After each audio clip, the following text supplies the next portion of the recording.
Hello everyone, William here with 2020 Armor. Congratulations on getting your recreational electronic chest guard. In this video, I'm going to guide you through the basic functions of your chest guards so you can get up and running in no time. But before we dive into it, let's take a second to talk about proper product care. These chest guards are built to take the toughest kicks and punches without breaking, but it doesn't mean they are invincible.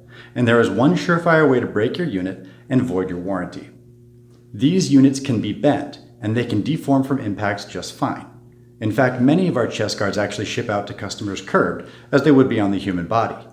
But if you crush your units or store them with a sharp fold, like many people do with regular chest guards inside a gear bag, then it causes a very specific kind of damage to the sensor, and that will void your warranty. It's always best to store your gear lying flat, or you can leave it on a hit bag or a mannequin, like a bob. So remember, bend, but don't fold. But enough housekeeping, let's take a look at the gear. The first thing to notice is the menu and 4 control buttons on top of your integrated scoreboard. You control the chest guard by pressing each button to select your desired settings, and start and stop your games. Power on your rec by holding the blue button down. You can check your battery charge level by holding the red button for 3 seconds. Red is low, yellow is mid-range, and green means high charge. Now that we're powered on, you will go from left to right on the menu to choose your settings. The blue button is your game mode. This cycles the blue LED on your menu and corresponds to the series of blue icons representing the game you want to play. The first 5 games require an opponent to sync up and play, while the last 5 games are for solo training and only require 1 unit.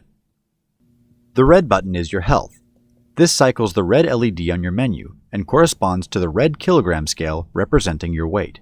The higher you set, the harder it gets. These are only recommendations though. If you are a beginner, you might start out below your recommended setting, while if you're a seasoned veteran, you may want to go above. On 2-player games, it's important to note that the health you are setting is for your own chest guard, not your opponent's. Using different health settings for each player can help you create intentional mismatches in training scenarios, but most of the time you will want your health settings to match for a fair fight. The yellow button is your timer. This cycles the yellow LED on your menu and corresponds to the yellow seconds scale. This sets how long you want your game to last, assuming you don't win or lose before the timer runs out, depending on the game. It's important to note that if you are on a 2-player game and you and your partner's timer settings don't match, the game will use the lower of the 2 settings chosen. And the last one is your green play button. This simply starts, pauses, and resumes the game.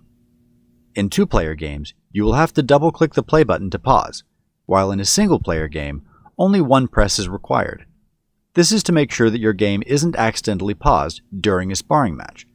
Simply press again to resume. At any time, you can hold the play button for 3 seconds to cancel out your game and return to the menu. It's that easy. Now that you know how to use the rec, take a look at our drills page to get tutorials on each individual game mode and see our library of all our favorite ways to implement the games in your classroom.